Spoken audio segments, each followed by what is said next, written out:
주일 아침 제전에 나와 하나님을 예배하는 사랑하는 성도 여러분들을 우리 주 예수 그리스도의 이름으로 환영합니다. 환영합니다. 오늘 점점 가을이 깊어가고 있습니다.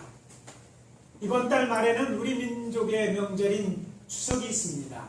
그날이 되면 우리는 오곡백과 가득한 추석 명절을 지킬 것입니다. 그런데 이럴 때 자칫 잘못하면 물질의 풍요로움이나 자연의 아름다움만 생각하기 쉬울 것 같아서 저는 오늘 봉독한 본문, 우리에게 포도원 농부의 비유 또는 악한 농부의 비유, 또 포도원의 비유라고 된 데도 있죠. 그렇게 알려진 비유를 죽임당한 외아들의 비유라는 제목으로 우리에게 주시는 하나님의 메시지를 전함으로 은혜를 나누도록 하겠습니다. 참고로 제가 이렇게 많은 사람들에게 알려진 비유의 제목이 아닌 다른 제목으로 정한 이유는 이 비유의 초점이 사실 농부들에게 있지 않습니다. 포도원에 있는 것도 아닙니다. 주인의 아들, 그것도 죽임당한 외아들에 있기 때문입니다. 그래서 이제 이 본문을 통해, 이 비유를 통해서 주신 메시지를 나누는데 그 첫 번째 메시지는 이것입니다. 하나님의 외아들 예수가 나의 주, 나의 왕이십니다. 따라해봅시다. 하나님의 외아들 예수가 나의 주, 나의 왕이다.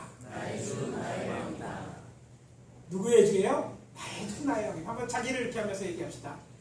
예수가 나의 주, 나의 왕이다. 오늘 아침 우리가 함께 봉독한 본문에 나오는 비유는요, 공관복음에서 비유라고 나와 있는 비유가 30개이고 또 비유라고 명명되어 있지는 않지만 분명히 비유인 이야기가 19개입니다. 그래서 합쳐서 이제 49개의 비유가 나오는데 그 중에 공관복음에 모두 나오는 비유는요 7개 뿐입니다. 그 중에 하나인 것이죠. 본문 형태는 모두 같지 않지만 복음서의 기자들은 중요시하고 있는 비유가 틀림없다는 그런 말씀입니다. 그리고 그 비유의 초점은 주인의 아들, 그것도 사랑하는 외아들입니다. 주인은 포도원의 소출을 받아오기 위해 종들을 보냅니다. 공관복음마다 이제 몇 명의 종을 몇 번을 보냈는가에 대한 차이가 있습니다. 그렇지만 마지막에 주인은 자신의 사랑하는 외아들을 보냄으로도 불구하고 농부들이 이제 의해서 죽임을 당합니다. 오늘 본문의 서론 부분에 등장하는 이 이야기는 예수님께서 공생의 마지막 유월절 명절에 예루살렘 성전에서 가르치실 때 대제사장들과 백성의 장로들이 나와 내가 무슨 권위로 이런 일을 하느냐, 또 누가 이 권위를 주었느냐 따져 물은 질문에 대한 답변입니다. 그런데 본문을 다루기에 앞서 알아두어야 하는 흥미로운 사실이 있습니다. 예수님의 비유에 나오는 특별히 이 이야기는요, 신약시대 특히 예수님의 말씀을 듣던 당시 사람들에게 결코 낯선 이야기가 아니었다는 것입니다. 물론 이건 신학적으로 공부해보면 알 수 있는 이야기이긴 하지만 그 내용에 대해서 말씀드리려고 하는 거예요. 왜냐하면 예수님이 하신 것과 비슷한 이야기가 유대 문헌 중에 율법의 주석책이라고 하는 미드라시라는 책이 있는데 미드라시에 나오기 때문입니다. 물론 예수님의 비유와 차이가 있으면 그 차이가 있다면 예수님의 비유에는 유일한 상속자는 아들이 죽지만 미드라시에 나오는 비유에서는 왕의 아들이 그 땅을 차지하는 것으로 되어 있습니다. 그리고 예수의 비유에서는 아들은 예수 자신을, 또 위의 비유에서는 이스라엘을 가리키는 것이기 때문에 차이가 있습니다. 또한 이와 비슷한 일들이 실제 당시 팔레스타인에서는 종종 일어났기 때문입니다. 예수님 당시 팔레스타인은 로마의 지배 아래 있었을 때로 특히 갈릴리 지역은 유대 지역과는 다르게 이방인들이 많은 사는 지역으로 주변에 이스라엘의 빵바구니라고 부르는 이즈레엘 평야도 있고 또 산지에는 포도와 감람류, 사실 오늘날로 표현한다면 올리브유죠. 올리브가 많이 생산되는 곳이었습니다. 이스라엘 역사에 대해서 공부하시는 분들은 알겠지만 유다가 망한 후에 바벨론의 포로로 잡혀갔던 유대인들이 돌아와 정착한 곳은 중앙 산지가 있는 유대 땅이었습니다. 고향이 거기였었죠. 이후 시간이 지나면서 일부 유대인들은요, 거처를 옮겨 상대적으로 비옥한 갈릴리 지에 옮겨가기 시작했습니다. 왜냐하면 사람들이 많아지고 사람들이 이제 먹고 살기 위해서는 일이 있었는데 일이 많지 않고 또 동토도 거기서는 산지이고 또 대부분이 광야였기 때문에 이제 그곳에서 전에 이스라엘 12지파 중에서 10지파를 살던 북왕국이 있던 그 갈릴리 지역으로 이주한 것입니다. 이미 이제 10지파는 다 역사가 사라졌잖아요. 이방인들이 살고 있는 곳이었어요. 그래서 그곳에 가서 거주하게 되었습니다. 근데 그곳은 이미 이방인들이 아주 오랫동안 수백 년 동안 자리 잡고 살고 있는 곳이었어요. 헬라 제국의 제배가 끝나고 약 100년 기간에 유대의 하시몬 왕자가 통치하긴 하였지만 주전 63년 다시 로마의 지배를 받게 되고 그리고 세워진 왕이 누구냐면 유대의 왕으로 헤롯 대왕, 반은 유대인이죠. 그렇지만 유대인이 아닌 헤롯 대왕이 다스리고 그의 자녀들이 통치하면서 유다 산지와 일부 산지의 일부 그리고 갈릴리 지역의 좋은 농토나 포도원은 대부분 외국인의 소유로 넘어갔습니다. 그렇기 때문에 유대인들은 경작하고 하면 경작하면서 얻은 소출의 상당 부분을 소장료로 지불해야 됐어요. 땅이 내 땅이 아니까 당연히 그 땅에서 농사를 짓거나 그 과수원을 짓고 나온 열매 소출의 일부를 소장료로 지불하는 것이었어요. 그러다 보니까 이제 농민들은 불만 확대돼서 왜냐하면 소장료를 받을 때 이게 요즘도 노동자와 또 고용주 또 땅 주인과 뭐 집주인과 세입자 또는 농민들의 갈등이 뭡니까? 거기에 대해 얼마나 소출을 요구하는데 시간이 지나면서 자기 땅을 가진 사람들은요 더 많은 소장료를 요구했기 때문에 당시에도 그랬어요. 근데 이게 점점 많아지는데 농사 짓는 사람들은 부담이 돼서 사실 그걸 떼고 나면 들어간 인건비 들어가고 나면 남는 게 별로 없고 그걸 갖고 살아야 되니까 늘 쪼들렸고 그래서 소장료에 대한 불만이 있었어요. 그것이 심해지면서 성서학자들은 소장료를 거부하거나 심지어 소장료를 받으려는 사람을 죽이기까지 하였다고 얘기합니다. 그러니까 이 이야기는요 문헌에 나오는 이야기이고 또 그들이 항상 그들의 삶 가운데 여러 명들이 이런 일을 겪고 있는 그런 이야기를 예수님은 이제 끌어와서 그걸로 비유로 이야기합니다. 그러면서 거기에 뒷부분에 또 다른 비유를 하나 드는데 이것은 시편 118편 22절과 23절에 나오는 그 말씀을 비유로 얘기하는 거예요. 내용이 뭡니까? 건축자가 버린 돌이 진모퉁이의 머릿돌이 되었나니 이는 여호와께서 행하신 것이요 우리 눈에 기이한 바로다. 이 말씀을 인용하신 거예요. 자, 비유로 성경에 있는 말씀을 인용했어요. 근데 여러분 인용한 데를 읽어보면 뭐예요? 굉장히 짧지 않아요? 그걸 가지고 예수님은 저들 이 대제사장과 그리고 백성들의 장로들의 묻는 질문에 대해서 답변하신 거예요. 근데 이를 얘기하면서 두 번째 비유를 얘기하면서는 이렇게 덧붙입니다. 이것을 읽어본 일이 없느냐? 오히려 그들에게 질문하십니다. 사실은요, 이 질문은요, 당연히 읽어볼 사람이 있어요. 뭐 어떤 사람은 읽고 안 할 수도 있지, 이런 답이 아니었던 거예요. 자, 이것에 대해서 이제 후에 얘기했지만, 정말 놀라운 사실은요, 예수님께서는 농부와 석공, 포도원과 집, 그러니까 이 두 비유를 비교해보면 이런 차이가 있는 거죠. 그것도 두 번째 비유의 이야기는요, 불과 두 문장으로 되어 있는 시편 말씀을 인용하여 복음의 핵심 내용과 하나님의 나라에 대해 말씀하심으로 그들의 질문에 대해서 대답하셨다는 거예요. 문장이 짧습니다. 앞에는 긴 스토리가 있는 이야기인데 뒤는 짧은 두 문장으로 된 이야기, 서로 어울리지 않는 그런 내용으로 되어 있는 이것을 두 얘기를 비유로 들어서 설명하셨다는 거예요. 먼저 주께서는 이 두 개의 비유를 연결하셨고 그것들을 통해 사람들에게 전하고 싶은 메시지를 전하셨던 것입니다. 어떻게 연결하셨을까? 예수님께서는 의도적으로 비슷하게 발음되는 두 개의 단어를 사용해서 이 비유를 연결하셨습니다. 사실 이 비유에 대한 해석은 이렇게까지 깊이 하는 해석을 들어본 적이 없어요. 설교를. 대부분 그렇게 설교하지 않고 알레고리성으로 그냥 돌은 예수님이다 뭐 이렇게만 이야기할 뿐입니다. 근데 유대 문헌을 연구하고 말씀을 연결해보면 그렇게 단순한 얘기뿐이에요. 예수님은 다 근거 있는 것을 통해서 적어도 그 이야기라는 청중들이 알아들을 수 있도록 이것을 끌고 나와서 거기서 자기 전하는 메시지를 전한 거예요. 자, 비슷하게 발음되는 두 단어, 그게 뭘까? 첫 비유에서의 아들이라는 단어와 두 번째 비유에 나오는 돌입니다. 여러분, 아들과 비유, 아들과 돌 서로 연결이 될 것 같이 보이지 않잖아요? 근데 이 단어는 재미난 게 있어요. 이걸 발음해 보면 비슷합니다.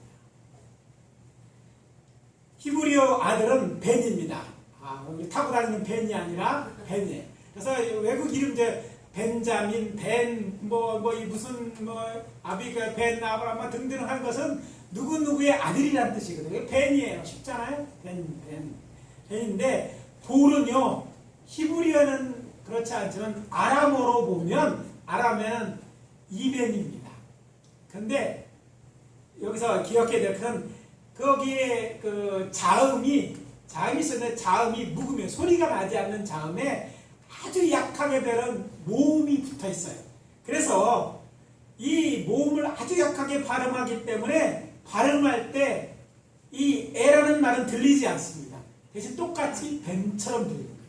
저는 우리 언어의 여러 나라와 대보면 우리나라 사람들이 잘 못 발음하는 것을 다른 나라 사람은 잘 발음하는 게 있고, 우리나라 사람 잘 되는 나라들은 차치하더라도 여러분 경상도와 전라도 사람이 발음이 틀린 게 있잖아요. 쌀을 잘 못하죠. 살. 왜? 잘 안 해요. 이게 잘 안 되는 것처럼 우리는 약하게 발음하기 잘 안 되지만, 이제 당시 아람에서는 약하게 발음 구별하지만 그것도 자세히 들어야만 알 수 있는 이 전환. 그러니까 여기 앞에는 아들과 벤은 같은 발음을 한다, 비슷하게 발음된다는 걸 우리가 알 필요가 있어요. 그래서 이 두 개의 단어, 성서시대 유대인들은요, 일상생에서 히브리 조금은 문자가 이제 문법만 다른 게 아람어거든요. 자음은 똑같이, 자음 글자는 똑같이 문법. 이 아람어 이 투구를 사용해서 저들은 어떤 진리를 전달할 때 이 비슷한 발음을 나는 두 단어를 같은 의미로 사용했던 거예요. 이것이 저들의 일상생에서 뭔가 가르칠 때 쓰는 방법이었어요. 그러니까 우리에게는 생소한 것 같지만 당시 이 말을 듣고 있는 사람은 벤은 이 벤인 거예요. 에벤이지만 저들에게 있어서 같은 말인 거죠. 그러니까 그들에게 있어서는 아들이란 말과 돌이란 말은 같이 사용되는 말로 들었습니다. 그러나 이제 이런 것까지 자세히 가르치지 않기 때문에 사람들이 설명할 수가 없어요. 그러니까 그냥 알레고리로 이거는 돌은 예수님을 가르친다라고 넘어가는 거예요. 그러나 깊이 들어가 보면 다르고 당시 유대인들은 그렇게 알아들었다는 거예요. 여러분들도 그렇게 알아들으시기 바랍니다. 아들과 돌이 발음이 똑같기 비슷하기 때문에 같이 쓸 수 있다는 거예요. 그러고 보면 앞에 비유에서 등장하는 아들과 돌은 예수님을 가르치는 거예요. 죽임당한 외아들에 비유되는 아들과 시편 118편에 나오는 돌은 하나를 연결시켜 예수님은 자신이 누구인지 무슨 일을 하실 것인지 청중들에게 알리셨어요. 거기서 등장하는 보니까 아들은 아들인데 어떤 외아들이에요. 자, 예수님은 자신이 하나님의 아들이라는 것 때문에 저들로부터 비판을 들어서, 그러니까 하나님은 누구의 외아들? 하나님의 외아들이라는 것을 얘기하시고, 그리고 뒤에 그 돌에 대해서 이야기할 때 그 하나님의 외아들인 자신을 거절했기 때문에 너희들은 그것 때문에 이런 일을 당할 것이다, 이렇게 설명하시는 것이라는 거예요. 본문으로 들어가기에 앞서 또 이해를 돕기 위해 제가 앞에서 유대인들이 잘 아는 시편이라고 말했어요. 시편 118편. 왜 그렇게 설명하냐고 했냐면, 이건 우리가 신앙생활을 오래 한 사람 상식적으로 알아야 됩니다. 성경 시편 중에 113편서부터 118편에까지의 말씀, 이것은 할렐이라고 부르는 찬송시입니다. 히브리어의 할렐은 찬송하다라는 뜻입니다. 랍비의 문헌에서 축제, 곧 유대인의 3대 명절에 하나님을 찬양하는 노래들이 그것이에요.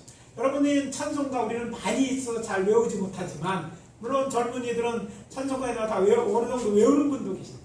젊었을 때는 항상 많이 들은 찬송들은 많이 외웠지만 지금 이제 가사를 보고 외우지 이런 분들도 계실 거예요. 그러나 자주 부르면은요 되게 외워지는 거잖아요. 근데 113편과 118편 그런 맛에 계속 이들은 명절 때마다 이것을 불러야 됐기 때문에, 적어도 신약성서 시대의 성인 13세 이상의 남자들은 모두 외우는 찬송이 시편 113편과 에서부터 118편에 가는 찬송이에요. 그 말은 무슨 말이니까, 118편에 있는 말씀을 예수님이 비록 두 구절만 인용하셨다 할지라도 이것은 그냥 성경 많은 곳에 그냥 두 구절이 아니었다는 거예요. 너무나 그들이 잘 알고 그리고 외우는 그런 말씀이었어요. 그 말은 앞뒤 내용이 무엇인지 뭐지 다 알고 있는 사람들에게 하셨기 때문에 우리들에게는 어떻게 그거 뛰어나는데 알 수 있을까 하지만, 그들에게는 알 수 있는 그런 것입니다.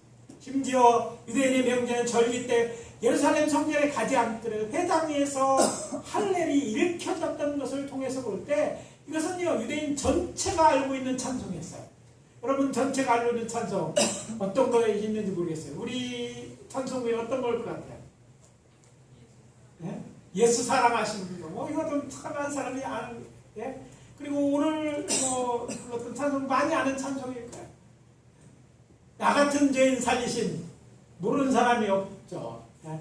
그 찬송 나오면 누가 다. 심지어는요, 이건 제 어떤 예화집에 나온 건데요. 술집에서 이 찬송가를 틀었더니 이 찬송이 이제 가사가 안 나오고 노래만 극적으로 나왔더니 거기서 많은 사람들이 따라하더래요. 다 귀 익은 그런 대로 했어요. 옛날에 우리 여러분요 군대에서는요 이 복음성가인지도 모르고 행군하면서 불렀던 찬송들이 있어요. 예? 어두운 밤에 캄캄한 군가하면서 이걸 불렀어요. 근데 사실 저희 세대 군대에서 그렇게 했어요. 진짜 사나이 많이 부르고 이 찬송을 사과한다 하면서 한 찬송이 바로 이거였어요. 근데 보통 한 사람 노래는 아는데 그 내려가 찬송가인지 몰랐어요. 많은 사람 모르고 그냥 부르는 거예요. 그만큼 많이 알려진 그런 찬송의 시를 주님이 따와서 이것을 설명하니까 거기 있는 사람도 앞에 내용도 잘 아는 내용이었고 뒤에 말씀도 잘 아는 내용을 연결했기 때문에 이 말을 알아듣지 못한 사람이 아무도 없었을 것이라는 것이죠.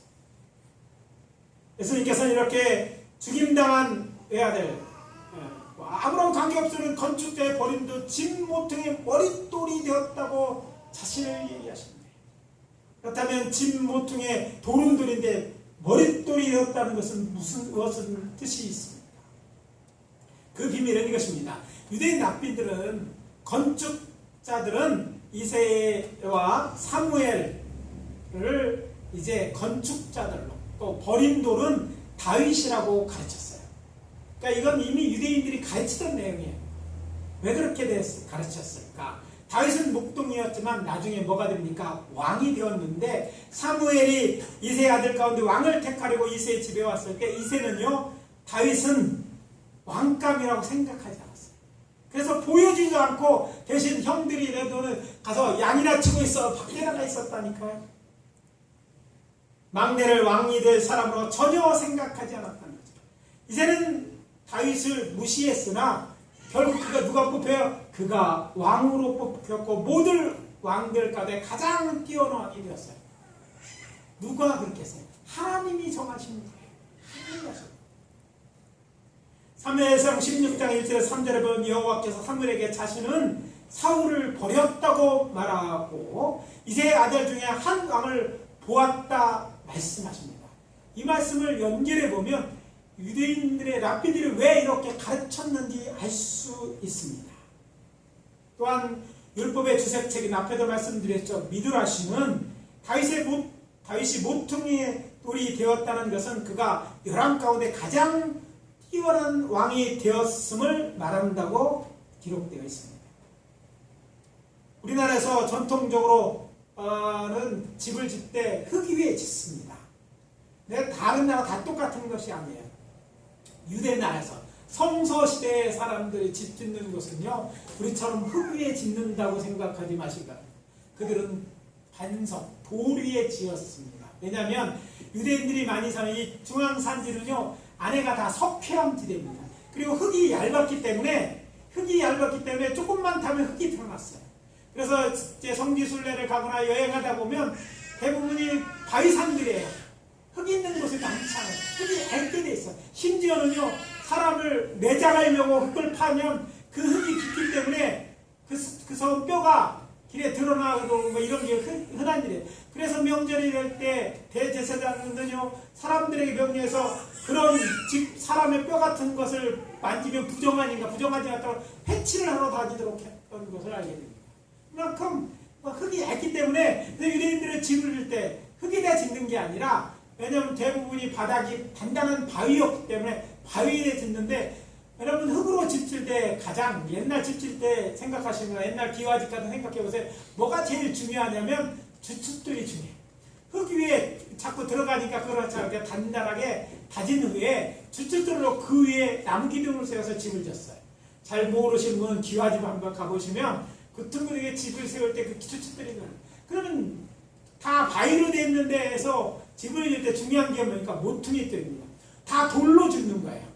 우리는 나무로 짓지만 그들은 돌로 짓기 때문에 그 돌로 짓는 데 어디다 짓는지 제일 중요한데, 그 주춧돌과 같은 데는 모퉁이돌이 중요해요. 이 네 개의 돌이 딱 정해져야지 그 위에다가 그 돌에 맞춰서 이제 집을 짓기 때문에 중요한 거예요. 그만큼 중요한 그런 배경을 갖고 있다는 사실을 이해할 필요가 있습니다. 그러면서 예수님께서는 주춧돌이 이제 머릿돌이 모퉁이의 머릿돌이 되었다고 이렇게 말씀하시죠. 너희들은 버려졌지, 건축장은 버렸지만 못들에 됐다는 것은 하나님께서 그를 다시 살려 만왕의 왕으로 하실 것이라는 그런 의미가 담겨 있는 이야기입니다. 시편 118편의 말씀처럼 이것은 주로 말미암아 된 것이요 우리의 눈에 기이하도다. 무슨 말입니까? 오늘 본문에서 예수님께서 주라고 말씀하셨지만 원문에 그렇게 되어 있어요. 그러나 그것이 인용한 데인데 시편 118편 23장 3절인 히브리 원문에는 뭐라고 되어 있냐? 이는 여호와께서 행하신 것이요. 그래서 그 말의 원래 뜻은, 유대인들은 이제 뭐 성서 다 알죠. 그건 여호와께서 정하신 거예요. 왕으로 세우신 이도 여호와신데 일하신 일도 여호와라는 것을 드러내시는 것입니다. 그래서 여호와께서 예수를 다시 살려 세상에서 가장 뛰어난 왕, 만왕의 왕이 되게 하실 것이라는 말씀인 것입니다. 예수님은 죽임을 당할 것이지만 부활하여 하나님 나라의 왕이 되셔서 세상을 통치하실 것이다. 무슨 권위로 얘기하느냐? 곧 내가 세상을 통치하고 왕이니까 그 왕의 권위로 내가 지금 이렇게 이야기하는 것이다. 답변하신 거예요. 자, 이제 이해가 되십니까? 사도행전 4장 11절에 보면 훗날 예수 안에 죽은 자의 부활에 대해 백성을 가르치고 전한 일로 붙잡혀 대제사장과 백성의 장로들은 사내들인 공의 앞에 선 베드로는 증언합니다. 이 예수는 너희 건축자의 버는 돌로서 집 모퉁이에 모릿돌이 되었느니라. 그리고 그는 베드로전서 2장 4절 이하에서 교회를 향하여 다시 한번 이야기합니다. 예수께서 돌 아니 보배로운 산돌이니 너희도 예수처럼 신령한 집으로 세워지고 예수 그리스도로 말미암아 하나님이 기쁘게 받으실 신령한 제사를 드릴 거룩한 제사장이더라. 그러면서 믿는 너희에게 예수 그리스도가 보배이나 믿지 않는 자는 부딪히는 돌과 걸려 넘어지게 하는 바위가 되었도다 말합니다.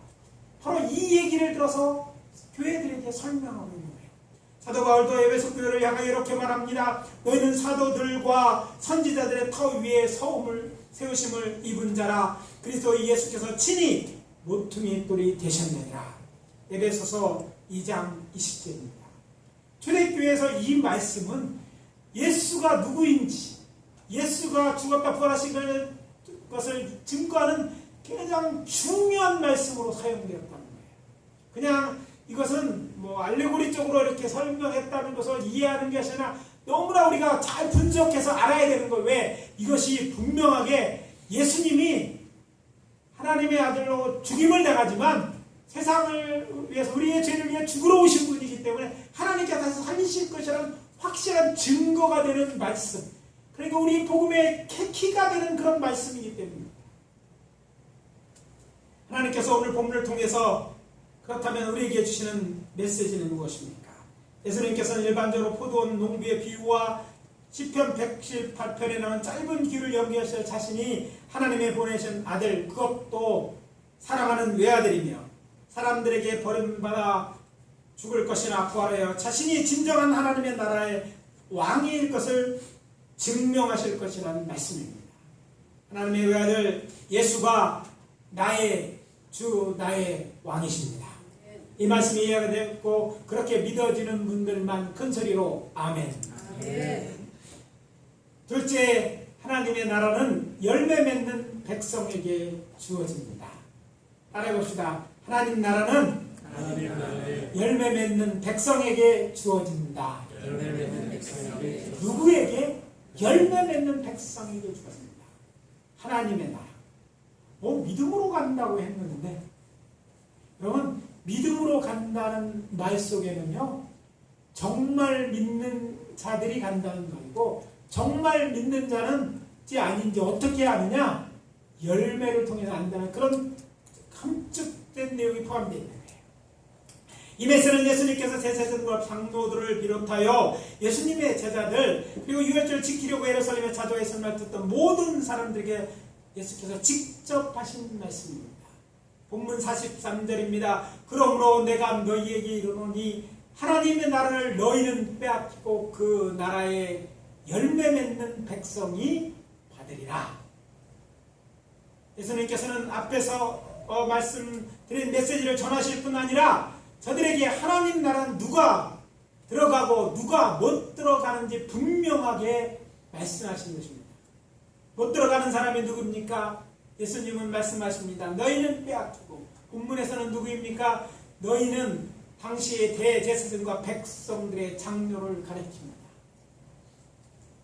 이 문장에서 주의해서 들어야 할 단어는 빼앗기고 있다는 단어예요.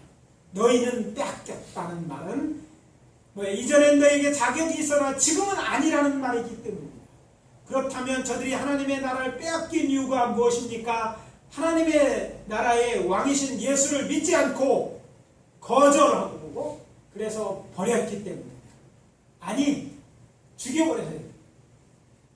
빌라도의, 로마의 총독의 손을 빌려서 죽여버리기까지 한 거예요.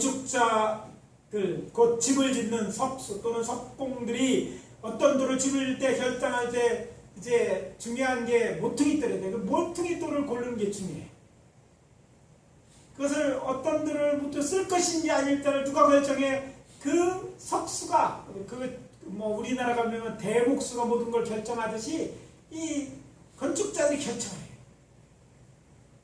근데 그 건축자들이 결정하는데 나를 버렸다 뿐만 아니라 예수님은 어떤 자들이 들어갈 수 있는지도 말씀하십니다. 그 나라에 열매 맺는 백성이 받으리라. 예수님께서는 본문의 두 번째 비유로 시편 118편 22절과 23절을 인용하셨습니다. 오늘 말씀을 깊이 근데 묵상해 보면요, 흥미로운 사실을 하나 더 발견하게 됩니다. 그것은 예수님께서는 의도적으로 당시 유대인들이 잘 알고 있는 본문 이전에 기록되어 있는 하나님 나라에 들어가는 문에 대해서는 언급하지 않으셨다는 거예요. 자, 우리는요 단편적으로 이 118편을 알기 때문에 연결되지는 않지만 그 이야기를 듣고 있던 청중들은 의아해했을 거예요. 하나님 나라에 들어가고 안 들어가는 이야기가 나오는 그 앞에 본문을 이야기하지 않았기 때문에. 하나님의 나라가 어떤 나라입니까? 거룩하신 하나님께서 다스리는 나라입니다. 그래서 그 나라에 들어갈 자격이 있는 자는 의인이라야 합니다. 때문에 시편 기자는 이렇게 노래합니다. 내게 의의 문들을 열릴지어다. 내가 그리로 들어가서 여호와께 감사하리로다. 이는 여호와의 문이나 의인들이 그리로 들어가리로다. 주께서 내게 암약하시고 나의 구원이 계셨으니 내가 주께 감사하리이다. 이것이 시편 118편 19절과 21절입니다. 그러니까 우리가 예수님의 인용은 바로 앞에 나오는 누가 들어갈지 의인이 들어갈 거라고 얘기해요. 그런데 문제는 지금 이 찬송을 불렀던 사람들, 아니 부르고 그 6월절 만찬에 참여했던 저들은 자신들은 의인으로서 그날에 들어갈 거라고 믿었다는 거예요. 아마도 예수님과 대했던 제사장, 장로, 그리고 그 얘기를 했던 청중들도 그래서 이상하게 생각해서 왜 얘기하시지 않는 것일까? 그 나라에 들어가는 걸 얘기하면 그 나라에 들어의 의행은 의인이 들어가는 그 얘기를 분명히 해야 될 건데 예수님은 의도적으로 그 얘기를 하지 않으신 거예요. 자, 그들은, 유대인들은 지금도 그렇습니다. 그들은요, 자신들은 아브라함의 자손들로서 하나님의 택상, 하나님의 백성이라고 믿었습니다. 또 그들은요, 하나님의 율법을 지켰어요. 지킵니다. 목숨을 걸고 지킵니다. 그렇기 때문에 그들은 의인으로서 자신은 하나님의 나라에 당연히 들어갈 것으로 의심하지 않고 믿었어요. 그런데 예수님은요, 그런 자들에게 말씀하여 너희들이 이 말씀만 알고 있느냐? 그 말씀에 정말 담겨있는 것을 참으로 모른다는 것이 그걸 빼고 이 얘기를 하신 거예요. 누가 열매 맺는 백성이 아들이라. 왜냐하면 그 나라에 그 예물에 들어가는 자들은요, 어떤 자들이 의인이라고 생각하고 온 자들을 믿는 자들이 아니라 정말 의인으로서 그런 삶을 살아서 열매를 맺는 자들이 참 그 나라에 들어갈 수 있는 자격이 있고 그 문에 들어갈 수 있는 의인이라 이 얘기를 하고 있는 거예요. 그래서 이 얘기를 들었을 때 대제사장은 단박 알아들었어요. 자기들을 가르치는 거예요. 대제사장, 백성의 장로, 바리새인들, 하나님의 말씀을 맡은 자들입니다. 대제사장은요, 하나님의 성자는 하나님께 제사하고 백성의 장로는 하나님의 율법을 기준해서 백성들을 다스리는 자들이었어요. 그래서 그런 자신들의 자부심 대단했습니다. 의인이라고 생각했어요. 그런데 그렇게 너희들이 생각하는 그 의로, 그런 믿음으로는 갈 수 없다는 얘기를 지금 하시고 계신 거예요. 하나님의 나라는 어떤 자들이냐? 하나님 나라에 들어가서 백성이 될 자들은요, 어떤 자는 그 열매가 있는 자, 누가 하나님에 들어갈 의인인지 아닌지 그 열매로 심판하실 것이라는 것입니다. 이 말씀은요, 오늘 우리들에게도 도전이 되어야 될 줄 압니다. 예수님께서 그의 공생의 초기에 그것이 좋은 나무인지 나쁜 나무인지, 즉 못된 나무인지 구분하는 방법은 그들의 열매라고 말씀하셨습니다. 그들의 열매로 그들을 알리라. 마태복음 7장 20절입니다. 아울러 요한복음 15장에 보면 자신은 포도나무를 가지라고 하시면서 말씀하시면 너희가 열매를 많이 맺으면 내 아버지께서 영광을 받으실 것이요 너희는 내 제자가 되리라. 요한복음 15장 8절입니다. 그리고 저들이 변론할 틈을 주지 않고 예수님은 말씀하십니다. 이 돌 위에 떨어지는 자는 깨어지겠고 이 돌이 사람 위에 떨어지면 저를 가루로 만들어 드리라. 이 돌, 우퉁이 돌, 이 돌, 예수를 버린 자들이 어떤 결말을 맞게 될 것인지 이야기하는 것입니다. 예수님의 비유를 든 대제사장들과 바리새인들, 그리고 청중들은요, 자신들을 가르쳐 말하는 줄 알고 그 예수를 잡으려 합니다. 너는 의인이 아니라 들어가지 못할 것이다 라고 얘기하니까 얼마나 화가 났겠어요. 왕으로 인정하지 않으니까 저거를 없애야겠다 이런 생각이 들지 않았겠어요.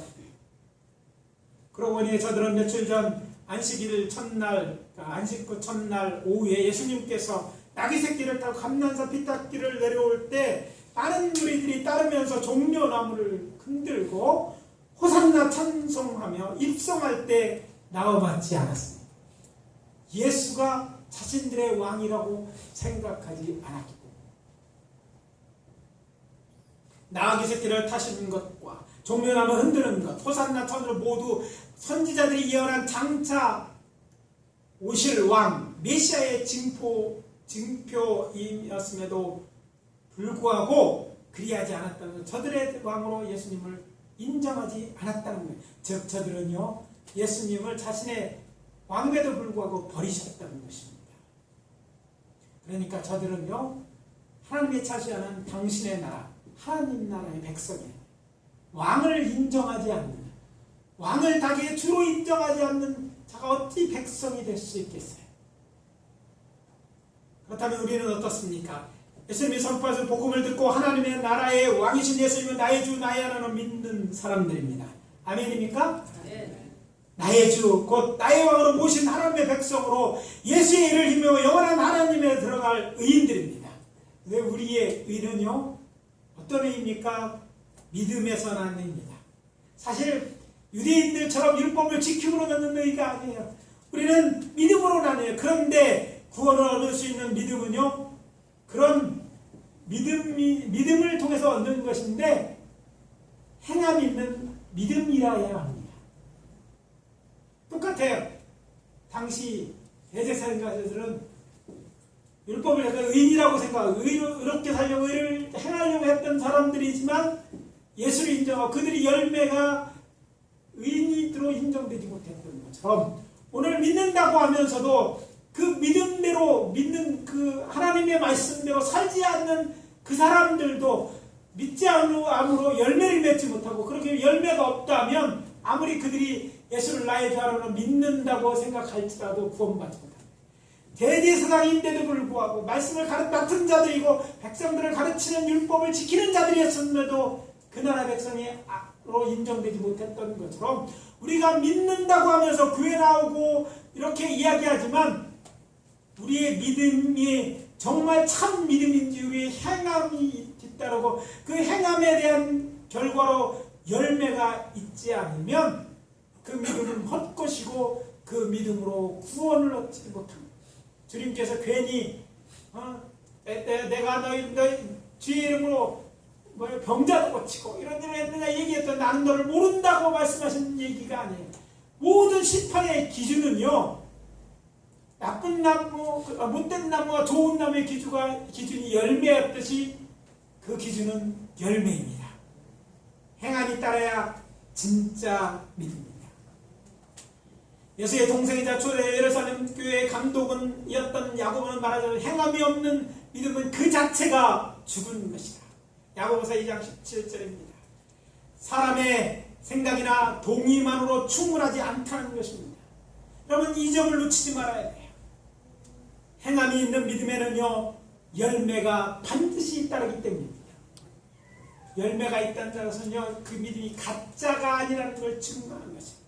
그렇기 때문에 우리의 구원이 완성되는 날까지 우리가 경계하고 게을리하지 않아야 말 것은 우리 구주 예수님부터 하나님의 나라에 들어가기에 부족한 자로 판단받는 제사장들이야 백성의 자들처럼 우리의 믿음이나 확신, 성경 지식이 많고 적은 교회에서 우리의 직분으로 판단받는 것이 아니기 때문에 경계하고 게을리하지 말아야 돼요. 늘 우리가 주시면 돼요.